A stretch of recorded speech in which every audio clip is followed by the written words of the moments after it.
சுரேஷ் ஒரு private travels driver. மணி சரியா night 2:45 இருக்கும். உளுந்தூர்பேட்டை தாண்டி வண்டி போய்கிட்டு இருக்கு. ரோட்ல ஒரு சொட்டு சத்தம் இல்ல. சடனா வண்டி முன்னாடி ஒரு பொண்ணு வெள்ளை ட்ரெஸ்ல கிராஸ் பண்ண மாதிரி இருந்துச்சு. சுரேஷ் சடனா பிரேக் அடிக்கிறாரு. வண்டி நின்னுருச்சு. சுரேஷ் உள்ள இருந்து வெளியே வந்து பார்க்கறாரு. ஆனா அங்க யாருமே இல்ல. சரி, நம்ம கண்ணுல தான் ஏதோ தப்பா பட்டிருக்கும்னு நினைச்சு திரும்ப வண்டிக்குள்ள ஏறாரு.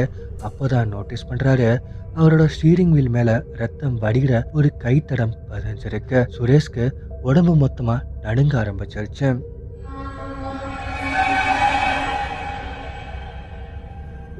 இத பார்த்து பயந்து போன அவரு வேகமா வண்டியை ஸ்டார்ட் பண்ணி வேகமா போறாரு. ஆனா கிளாஸ்ல பார்க்கும்போது அந்த வெள்ளை ட்ரெஸ் போட்ட உருவம் வண்டி கூடவே பறந்து வருது.